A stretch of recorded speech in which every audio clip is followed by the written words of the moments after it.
आज की स्टोरी है गुरु दक्षिणा के बारे में। अगर आप मेरे चैनल पर पहली बार आए हैं तो प्लीज़ सब्सक्राइब कर लेना, शेयर ज़रूर कर देना, लाइक भी कर दिया करो। आप लोग ना ही लाइक करते ना ही शेयर, और स्टोरी को पूरा सुनना तभी समझ में आएगी। चलो अब स्टार्ट करते हैं।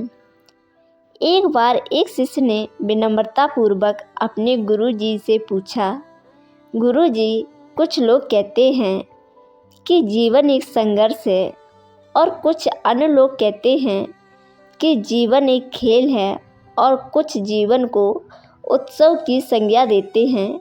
इनमें कौन सही है? गुरुजी ने तत्काल बड़े ही धैर्यपूर्वक उत्तर दिया, पुत्र, जिन्हें गुरु नहीं मिला उनके लिए जीवन एक संघर्ष है। जिन्हें गुरु मिल गया उनका जीवन एक खेल है। और जो लोग गुरु द्वारा बताए गए मार्ग पर चलने लगते हैं, मात्र वे ही जीवन को एक उत्सव का नाम देने का साहस जुटा पाते हैं। यह उत्तर सुनने के बाद भी शिष्य पूरी तरह से संतुष्ट न था। गुरु जी को उसका आभास हो गया। वे कहने लगे, लो, तुम्हें इसी संदर्भ में एक कहानी सुनाता हूँ। ध्यान से सुनोगे तो स्वयं ही अपने प्रश्न का उत्तर पा सकोगे। उन्होंने जो कहानी सुनाई वह इस प्रकार थी।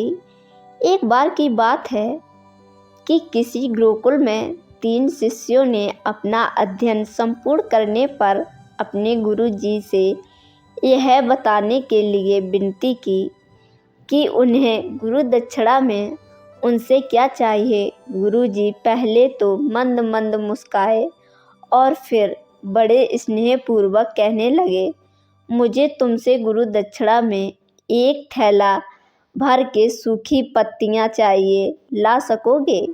वे तीनों मन ही मन बहुत प्रसन्न हुए, क्योंकि उन्हें लगा कि वे बड़ी आसानी से अपने गुरु जी की इच्छा पूरी कर सकेंगे।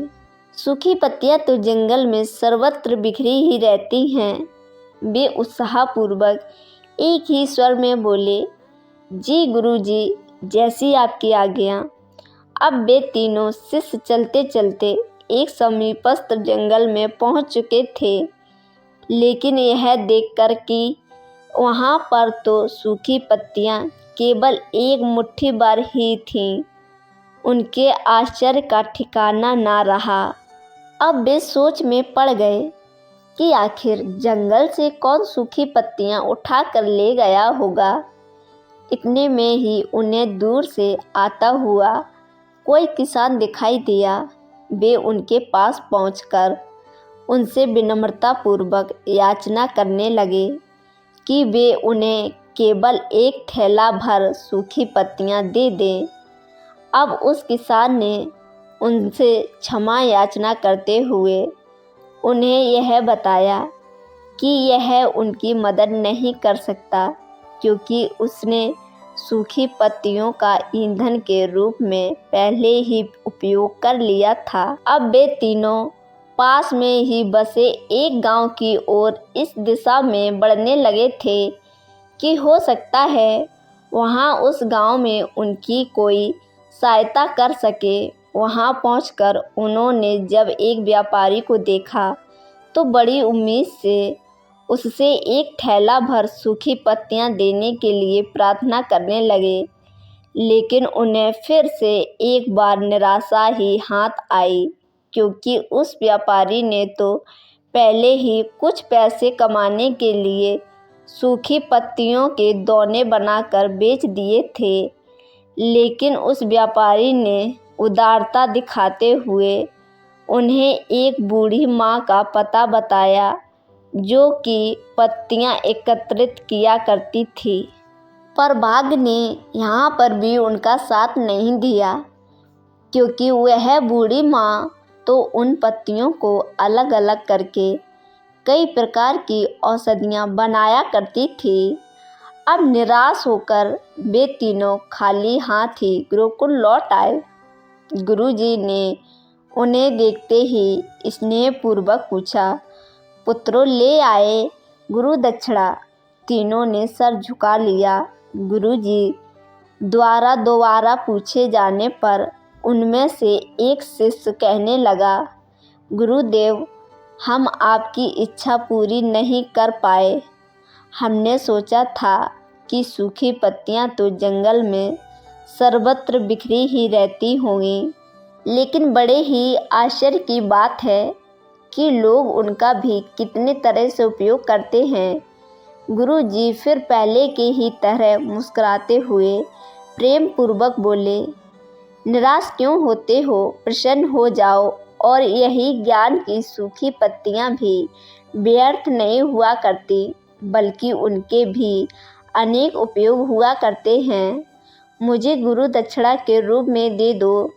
तीनों शिष्य गुरु जी को प्रणाम करके खुशी खुशी अपने अपने घर की ओर चले गए।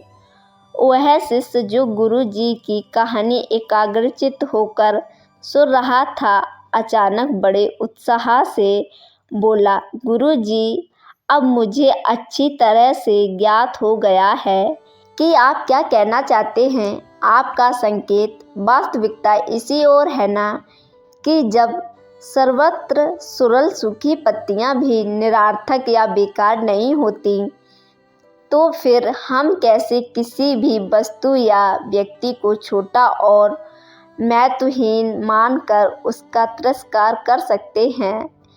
चींटी से लेकर हाथी तक और सुई से लेकर तलवार तक सभी का अपना अपना महत्व होता है। गुरुजी भी तुरंत ही बोले, हाँ पुत्र, मेरे कहने का भी यही तात्व है कि हम जब भी किसी से मिलें तो उसे यथा योग्य मान देने का भरसक प्रयास करें, ताकि आपस में स्नेह एवं सहानुभूति का विस्तार होता रहे और हमारा जीवन संघर्ष के बजाय उत्सव बन सके।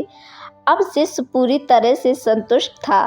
अंततः मैं यही कहना चाहती हूँ कि यदि हम मन, वचन और धर्म, इन तीनों ही स्तरों पर इस कहानी का मूल्यांकन करें तो भी यह कहानी खरी ही उतरेगी। अगर मेरी स्टोरी आपको पसंद आई है तो प्लीज़ मेरे चैनल को सब्सक्राइब कर लेना, शेयर ज़रूर करना, लाइक करना, कमेंट करना। मिलते हैं नेक्स्ट वीडियो में, तब तक के लिए धन्यवाद।